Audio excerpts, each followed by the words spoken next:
Facts make the difference. This is Akojopo News, 88.7 FM.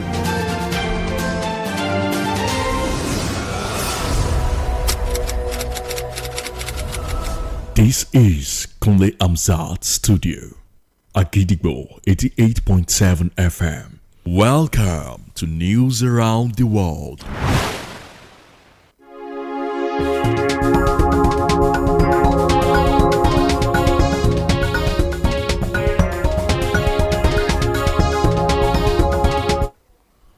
A very good evening to you and you're welcome to News Around the World on the most listened to radio station, Akojopo 88.7 FM Ibadan. I am Wurala Yusuf. The headlines. Minerals Development Minister says Africa must rewrite its history powered by its minerals. Makinde gives armored personnel carriers to the Nigeria Police Force. United Kingdom fuel and food prices drive unexpected jump as inflation rises to 3.6%. Real Madrid's Bellingham, due for surgery, will miss 3 months' matches. And now the details. The Minister of Solid Minerals Development, Dr. Dele Alake, has said that Africa must rewrite its history powered by its minerals for local development. Dr. Alake, who is also the chairman of the Africa Mineral Strategy Group, AMSG, said this today at the opening of the 4th edition of the Africa's Natural Resources and Energy Investment Summit, AFNIS, in Abuja, while stressing that the summit was not just for exchanging ideas, but to explore opportunities where Africa can benefit from sustained wealth. The minister noted that Africa's natural resources held immense potential for meeting sustainable development goals, but must adopt policies such as value addition of its minerals to achieve the feat, just as he said that local content requires Africa to shift away from exporting raw materials and instead build factories, refine minerals, generate power locally, and create jobs.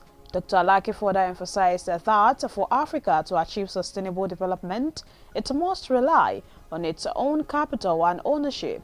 Hence, Nigeria's establishment of the Solid Minerals Development Fund. Ahead of the 2027 general elections, the political space is witnessing defections and coalitions amongst the ruling party and emerging opposition parties. In the political history of Nigeria, defections and coalitions have a strong effect on electorates, especially the pre-election campaign and the election day. 2 years ahead of the next election cycle, Akojopo FM's new news correspondent Oluwatosin Ologun can dictate the choice of voters. The pre-election period is one of the most interesting periods in Nigeria's election, as it involves political drama and politics. During the election, some words appear more on the front pages of newspapers and are commonly used amongst politicians, supporters, and political analysts.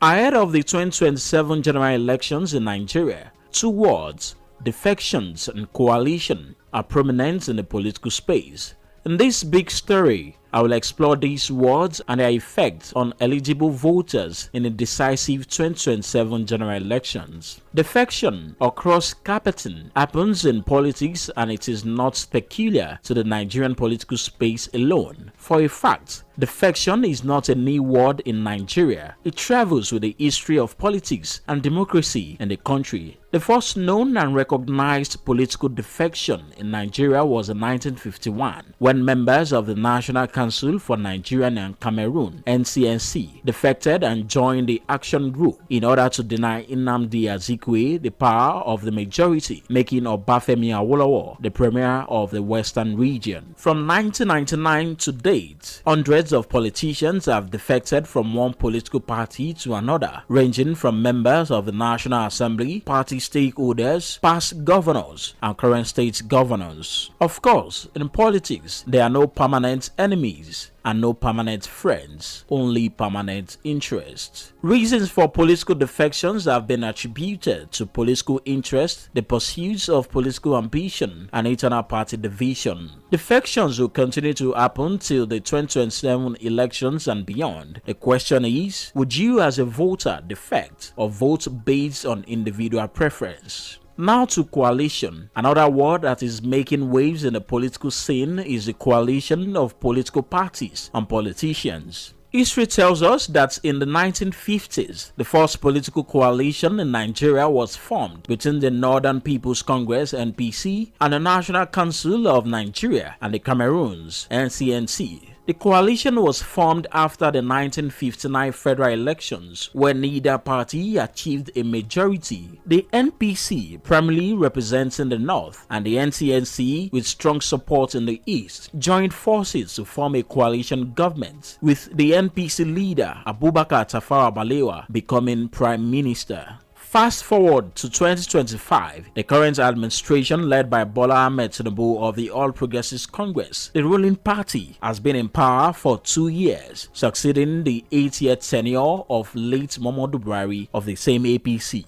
Since 2015, the People's Democratic Party (PDP) has been the main opposition party in Nigeria. However, the umbrella party were in power from 1999 until 2015. The All Progressives Congress (APC) was formed through a merger from 3 major opposition parties in February 2013: the Action Congress of Nigeria (ACN), the Congress for Progressive Change (CPC), and the All Nigeria People's Party (ANPP). A faction of the All Progressive Grand Alliance (APGA) also joined the coalition.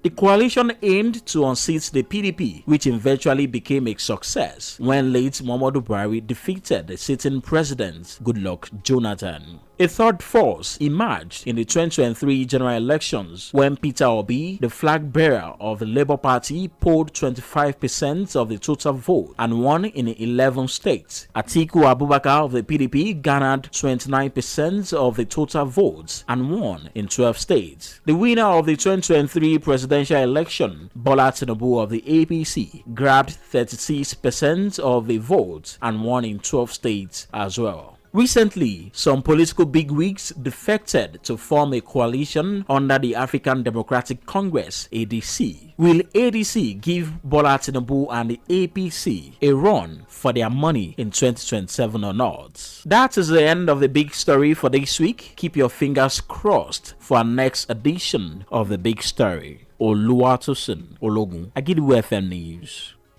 The Oyo State Governor, Engineer Oluseyi Abiodun Makinde, has handed over 6 refurbished armored personnel carriers (APC) to the Nigeria Police Force. Governor Makinde, represented by his deputy, Barrister Adebayo Lawal, was speaking today at the handling over event held at the Governor's Car Park Secretariat Ibadan. Said that the essence of the refurbished armored carriers was to further enhance the security of the state, which will further engender the socio-economic situations across the country.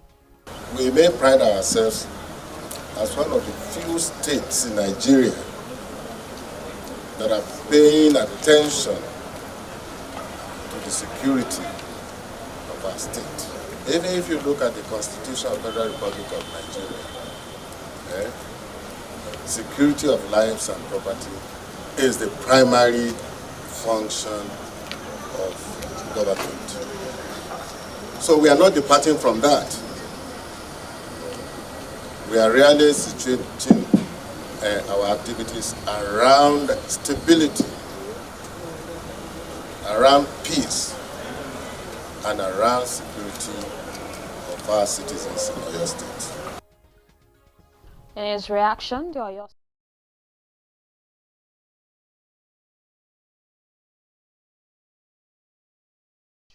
insecurity and other criminal tendencies in the state. Coming to the APC donated to us today, 6 of them. This is massive. It is going to enhance our operation. It is going to help our battle against kidnapping, banditry. Coming to the APC donated to us today, 6 of them. This is massive. It is going to enhance our operation. Security will be beefed up in the state. Residents can be rest assured of their safety And I can assure them they can afford to go to bed and sleep with their two eyes closed. Earlier in his welcome address, Executive Assistant on Security to your State Governor, retired CP Sunday Odukoya, lauded the huge funding of the security of the state government, calling for a renewed support and cooperation of every citizen within the security operative for prompt dealing with any perceived criminal tendencies. Present at the event included immediate retired Commissioner of Police, a State Public Relations Officer, Adewale Oshifeso, members of the State Executive Council, amongst others. The Deputy Governor of Oyo State, Barrister Adebayo Lawal, has described the just concluded interministerial press briefing as a noble and commendable initiative that has exposed the activities of the state government to the general public. Barrister Lawal made his remark at the closing session of the week-long briefing held at the Governor's Office Press Center, Secretariat, Ibadan. Agidigbo FM News correspondent Oluwapemi Bamidele was at the briefing. Here's the detail. The 3-week-long interministerial press briefing comes to an end today with a strong call for continuity and institutionalization of Government Transparency Forum. Addressing the press, the Deputy Governor of Oyo State, Barrister Adebayo Lawal, noted that the Transparency Forum served not only to showcase the achievements of ministries, departments and agencies, but also to deepen public trust in governance. The Deputy Governor also commended the Governor's media team for facilitating the engagement, adding that such platforms should be institutionalized as a way of bringing government closer to the people. All of those achievements that you have brought out would have been buried under the carpet, but for this particular exercise, in point of fact, let me tell you that members of the public kept phoning me, and I know they keep phoning individuals that are close to this administration, expressing pleasant surprises that, so you have done this in Ministry A, so you have achieved this in Ministry B, so you have done this in Department A or B. So it's as a result of this engagement that we get exposed positively to members of the public. Earlier, the chairman of Oyo State Universal Basic Education Board, Dr. Nureni Adeniran, commended the Seyi Makinde-led administration for the policies put in place to strengthen the educational sector, noting that those strategic investments by the state in basic education, such as infrastructure, development, recruitment of qualified teachers, and provision of instructional materials have played a key role in improving school enrollment and retention rates.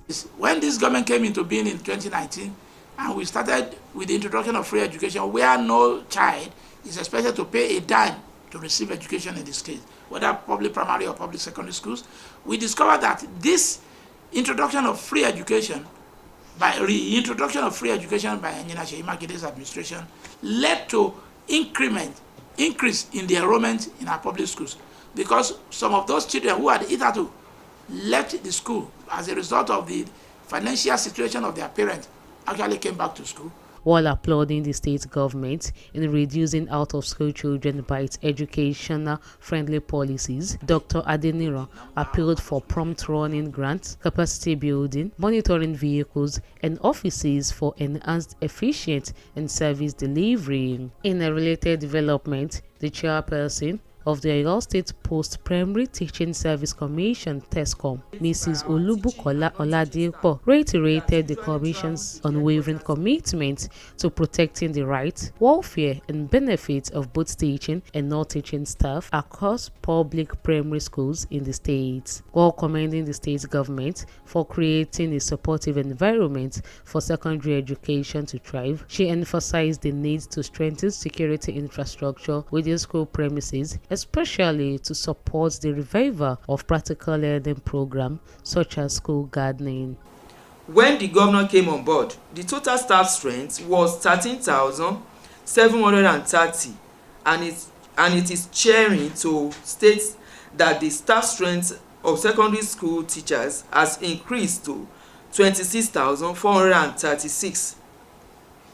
Number 6 of our achievements, orientation / training program for recently recruited teaching and non-teaching staff to expose them to modern technology, to modern teaching methodology, and keep them abreast of all professional ethics. As the press briefing wraps up, key stakeholders say the insights shared over the past 3 weeks offer a clear picture of the Seyi Makinde's administration's commitment to transparent and people-centered governance across sectors. Oluwapemi Bamidele, Agidigbo FM News. And now it's time to link up with our United Kingdom studio for the foreign news. News from Kunle Hamzat Studio, Agidigbo FM, United Kingdom. I am Olushola Damilola. The University of Michigan is under scrutiny after 2 Chinese scientists linked to the school were separately charged with smuggling biological materials into the United States. The Education Department on Tuesday opened an investigation into the university foreign funding, which was considered as a threat to the national security. President Donald Trump has made it a priority to increase transparency around foreign gifts and contracts to U.S. universities, especially those coming from China. Also, the Republicans have urged all the universities to cut research ties with China. However, Michigan University has condemned any action that undermines national security and announced a review of protocol to research security. The United Kingdom inflation rate has risen up to 3.6% in the year to June, higher than what economists had expected, according to Office for National Statistics. The unexpected inflation jump was mainly driven by motor fuel costs, which did not fall as much as they did this time last year, and also food price. Food and energy prices tend to be the ones that people notice are on the high side, mainly because they are pretty unavoidable. Although Chancellor Richard Reeves said there is more to do, and she's determined to deliver on plan for change so as to put more money into people's pockets. And that ends the news from Kunle Hamzat Studio, Agidigbo FM, United Kingdom. I am Olushola Damilola. And now in the exciting world of sport. A Real Madrid midfielder, Jude Bellingham, will undergo surgery on his left shoulder in London today, and he is expected to be sidelined for 10 to 12 weeks. The 22-year-old Bellingham has struggled with a recurring problem since his first season at Madrid, where he dislocated his shoulder in November 2023 during a match against Rayo Vallecano, and shows a rehabilitation plan that allowed him to stay on the pitch for Madrid. The England international confirmed that he will have the surgery done after the Club World Cup tournament. Bellingham is expected to return in early October, but will miss up to 8 league games and the start of the Champions League group phase. Before we end the news around the world this evening, here are the headlines again. Minerals Development Minister says Africa must rewrite its history powered by its minerals. Makinde gives armored personnel carriers to the Nigeria Police Force. United Kingdom fuel and food prices drive unexpected jump as inflation rises to 3.6%. Real Madrid's Bellingham, due for surgery, will miss 3 months' matches. Don't forget that you can listen to us live on our website www.agidigbo887fm.com. You can also download our mobile app on the Google Play Store and iOS. Simply search for Agidigbo 88.7 FM. Follow us on Facebook at Agidigbo 88.7 FM, on Twitter and Instagram at Agidigbo 887 FM, and subscribe to our YouTube channel. If you have news, stories and tips for us, contact our newsroom on 070-8714-4865 or send us a mail on newsroom@agidigbo887fm.com. And just before we finally leave our news around the world this evening, here is a quick tip. Optimism is the faith that leads to achievement. Nothing can be done without hope and confidence. And with that, we've come to the end of the news around the world on the most listened to radio station, Agidigbo 88.7 FM Ibadan. I am Wuraola Yusuf. Thank you for listening Good evening. News is information, and information is power. At Agidigbo 88.7 FM, we bring the news from top to bottom. The Oyo State government has said the over 1.5 million out-of-school children. We give you reports from Oyo State. The Oyo State House of Assembly has called for thorough investigation. The Southwest in Nigeria and the rest of the world. Has clarified that the body did not receive any cash support from international development. Trust us to keep you informed every hour, every day. Agidigbo 88.7 FM, the people's voice. Agidigbo 88.7 FM. Agidigbo, Agidigbo, Agidigbo, Agidigbo. Ohùn ará ìlú ni ìkànnì táwọn ayé ń fẹ́. Ẹ̀yin sọpọ́mọdé ni wá ti gbà. Gbẹ̀gúngún tó kọjọ́ ara mi ìran ni ó ní ẹ̀yà gbọ́. Àwa ti dé àti jù yín lọ. Ètò lóríṣiríṣi. Àti dé àti jù yín lọ. Ètò àgbọ̀párùnú rẹ o. Àti dé àti jù yín lọ. Ètò àgbọ̀múfikọ́gbọ́n. Àti dé àti jù yín lọ. Àpolówó ọjà kàjébùgbàjẹ́. Àti dé àti jù yín lọ. Ìròyìn lóríṣiríṣi. Àti dé àti jù yín lọ.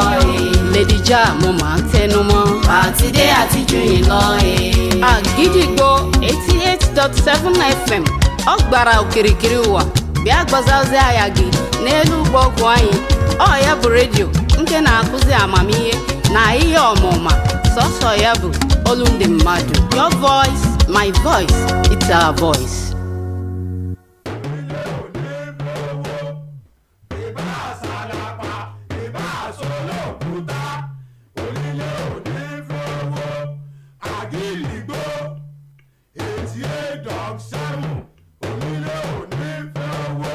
jẹ́jẹ́ ńlá gbọ́ sun òrìṣà oko ìyá kò gìrìgbà èèyàn tí ó gbà Ṣàngó tìgbó tìjù ni ó mọ̀ ìròyìn tó gbà lẹ́gbòkó tí ò lẹ́jà ń bá kàn nínú iléeṣẹ́ rédíò Àgídìgbò lẹ́wọ̀ ti gbọ́ kárí àgbáyé ni wọ́n ń gbọ́ wá tilé toko làágbèjò.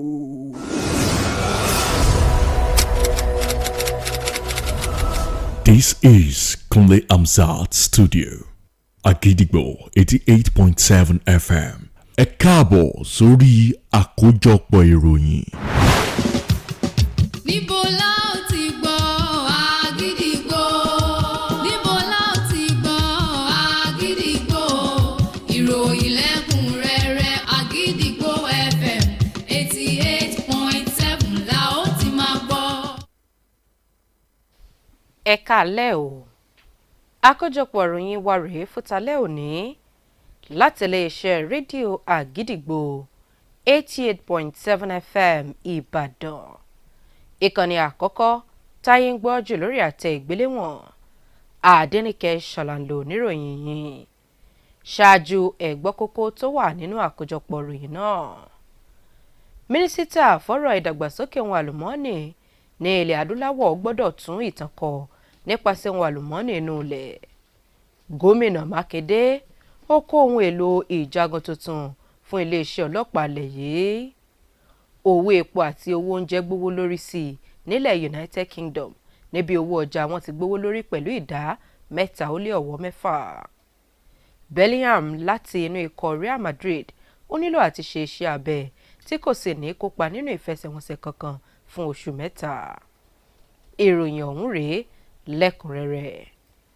Mínísítà fọ́rọ̀ ìdàgbàsókè ohun àlùmọ́ọ́nì inú ilẹ̀ Ọ̀mọ̀wé Délé Aláké ó ní ilẹ̀ adúláwọ̀ gbọ́dọ̀ tún ìtàn ìdàgbàsókè àlùmọ́ọ́nì lẹ́sẹ̀ kúkú kọ nílẹ̀ yìí.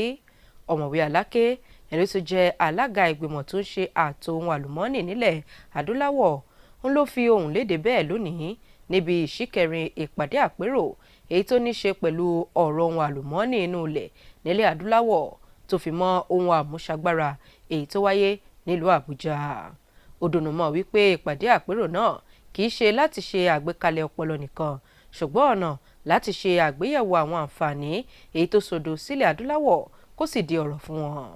mínísítà ọ̀hún wòye wípé àwọn àlùmọ́ọ́nì inú ilẹ̀ tó jẹ́ ti ilẹ̀ adúláwọ̀ wọ́n pọ̀ tó sì wúlò fún ìdàgbàsókè wọn, ṣùgbọ́n wọ́n nílò àwọn òfin àti àgbékalẹ̀ eléyìí tó lè ràn wọ́n lọ́wọ́ láti pé kí àlá wọn kó wá sí ìmúṣẹ. Níbo tó ti ní ṣíṣe àgbélárugẹ àwọn nǹkan tí à ń pèsè lábẹ́lé ní kò nílò kí ilẹ̀ adúláwọ̀ kí wọ́n sún kúrò ní kíkó ohun èlò wọlé láti ilẹ̀ òkèrè, dípò bẹ́ẹ̀ kí wọ́n ṣàgbékalẹ̀ ilé-iṣẹ́ tí wọ́n yóò ti máa pèsè nǹkan yìí lábẹ́lé. Ọ̀mọ̀wé Aláké ó tún tẹnu mọ́ wípé tí ilẹ̀ adúláwọ̀ bá fẹ́ dàgbàsókè sí i, wọ́n gbọ́dọ̀ rọ̀gbọ̀kúlé nǹkan tí wọ́n ń ṣe bẹ́ẹ̀ pèsè fúnra wọn. Fúdí èyí ni orílẹ̀-èdè Nàìjíríà fi ṣàgbékalẹ̀ àjọ àfi owó ṣèrànwọ́ fún ìdàgbàsókè ohun àlùmọ́ọ́nì inú ilẹ̀. Ṣáájú ètò ìdìbò àpapọ̀ ọdún 2027, àwùjọ òṣèlú ti bẹ̀rẹ̀ sí ní rọ́ gùdùgùdù níbi àwọn kan ti ń kórajọpọ̀, bẹ́ẹ̀ làwọn míì kúrò nínú ẹgbẹ́ òṣèlú wọn bọ́ sí ibòmíì nínú àwọn ẹgbẹ́ òṣèlú èyí tó ń tukọ̀ ṣàkóso orílẹ̀-èdè yìí lọ́wọ́ àti àwọn ẹgbẹ́ òṣèlú alátakò.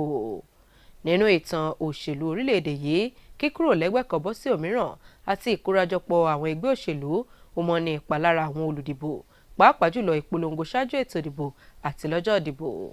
Níbi ó ti kù ọdún méjì sí ètò ìdìbò àpapọ̀ míì nílẹ̀ yìí, akọ̀ròyìn Olúwatósìn Ológun ó wọ ìgboro lọ láti béèrè èrò àwọn aráàlú, pàápàá jùlọ àwọn olùdìbò lórí ohun tó ń lọ náà.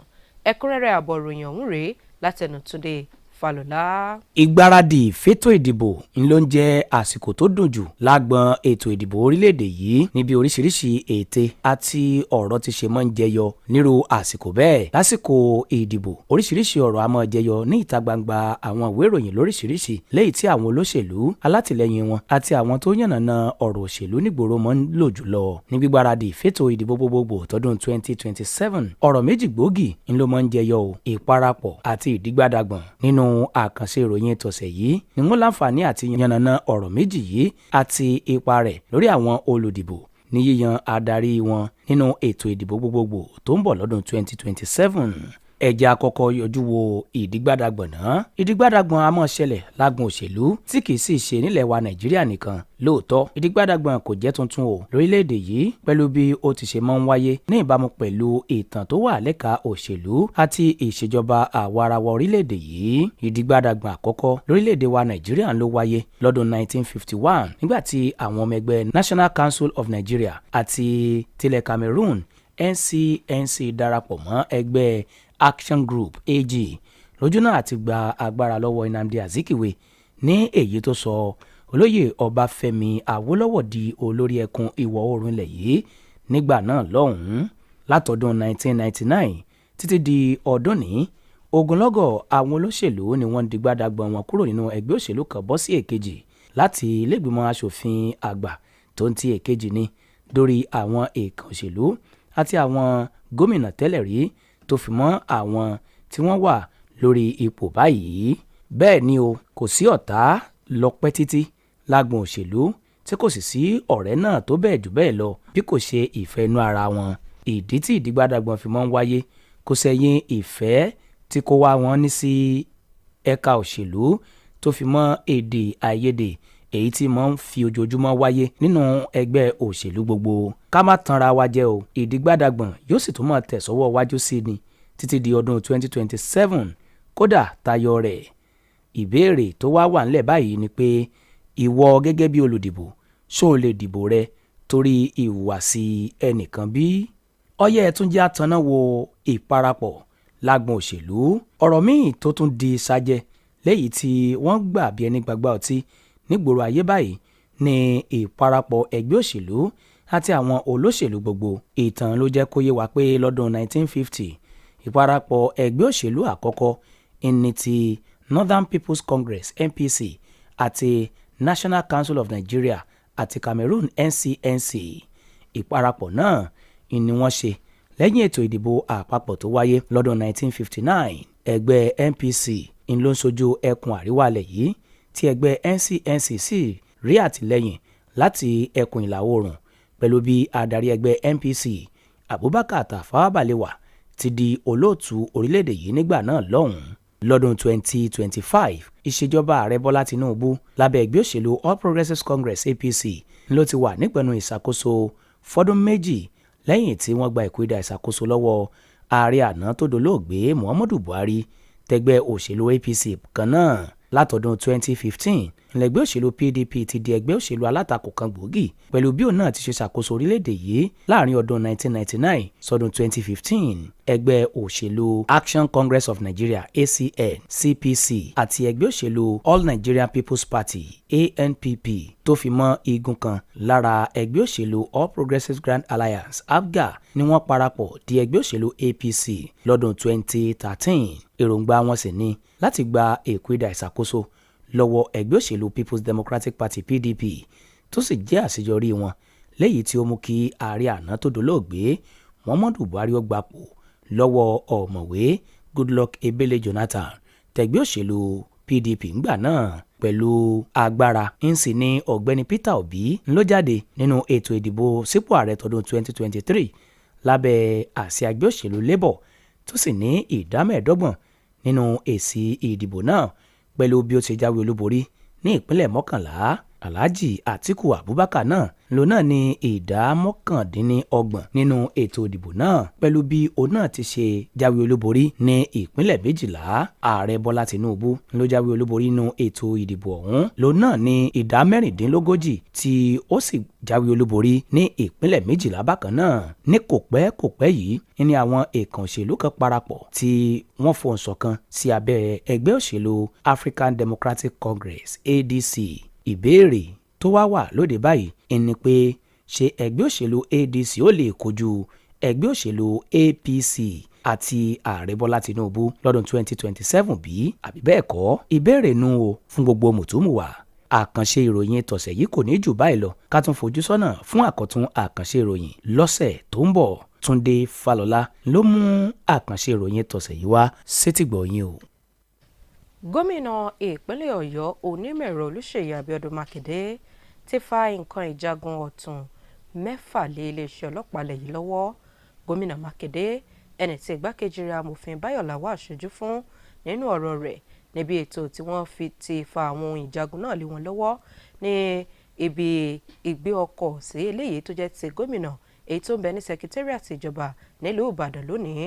Ẹni wọ́n ti sọ pàtàkì ohun tí wọ́n fi ń kó nǹkan ìjagun náà fún wọn lójú náà ti jẹ́ kí ètò ààbò kó túbọ̀ mú yanyan sí i àti ọ̀nà láti gbógun ti àwọn wàhálà tó bá fẹ́ wọlé sórílẹ̀-èdè yìí. Nínú ọ̀rọ̀ kọmíṣánná ọlọ́pàá ní ìpínlẹ̀ yìí CP Johnson Adénọlá ó ṣàpèjúwe ìgbésẹ̀ yìí gẹ́gẹ́ bí àǹfààní àti kojú àwọn agbébọn àti àwọn ọ̀daràn èyí tí wọ́n ń da ètò ààbò ìpínlẹ̀ yìí láàmú. Àwọn ẹ̀rọ tó wà níbí yìí sìn ó máa jẹ́ kí iṣẹ́ wa yá géré sí i.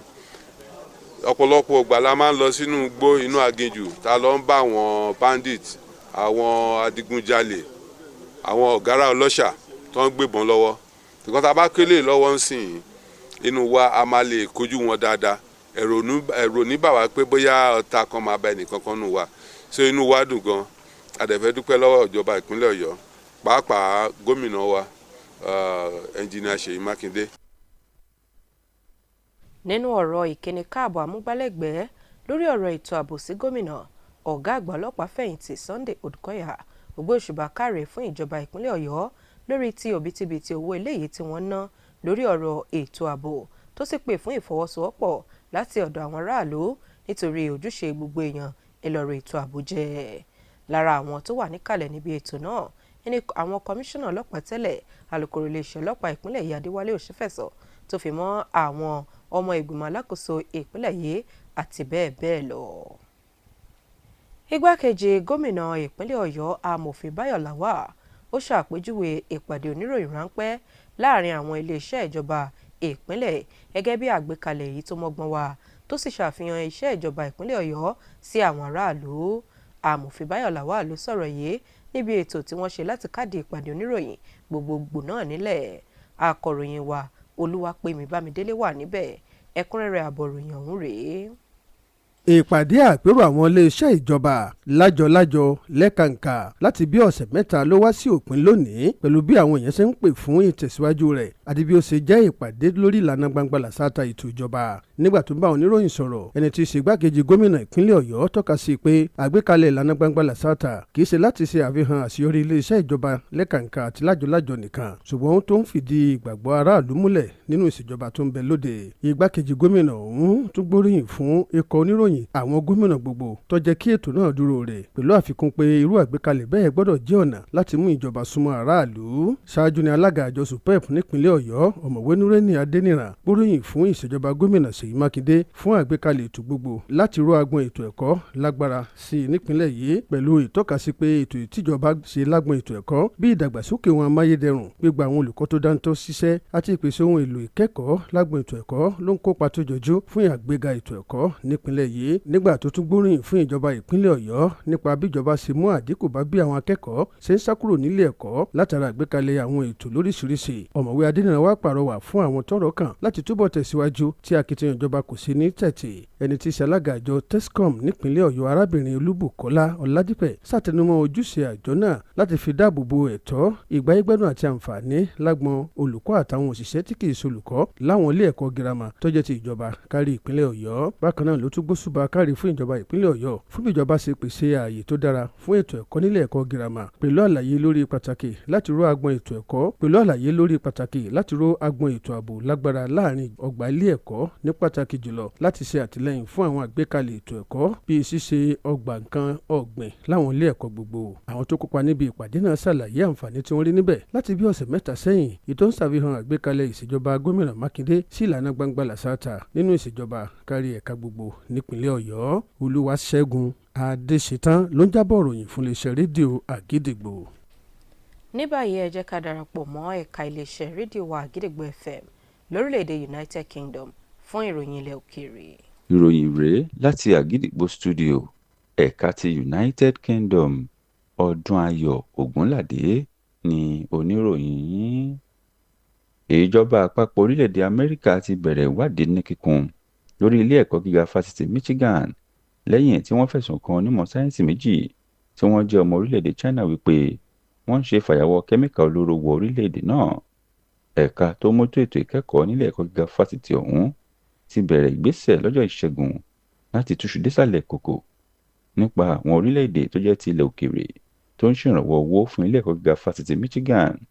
Ààrẹ Donald Trump ti wá sọ di mímọ̀ wípé kò gbọdọ̀ sí ilé ẹ̀kọ́ gíga fásitì nílẹ̀ Amẹ́ríkà tó gbọdọ̀ gba owó ìrànwọ́ lọ́wọ́ ilẹ̀ òkèèrè, ní pàtàkì jùlọ orílẹ̀-èdè China, láì jẹ́ pé ìjọba àpapọ̀ mọ̀ sí ọ̀rọ̀ náà.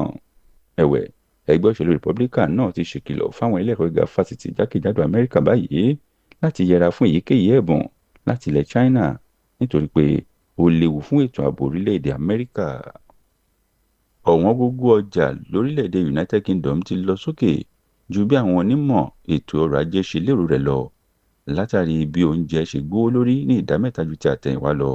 Àwọn àjọ tó mójútó ètò ìnáwó lórílẹ̀-èdè United Kingdom ló pariwo ọ̀rọ̀ náà síta lọ́jọ́rú wípé ọ̀wọ́n gógó ọjà ti bẹ̀rẹ̀ sí ní lọ sókè láti nǹkan bí oṣù kínní ọdún 2024 léyìí tó sì ń lọ sókè títí di àkókò yìí ju ohun tí àwọn lérò lọ, bẹ̀rẹ̀ látòrí epo bẹntiró táwọn awakọ̀ ń lò àti oúnjẹ.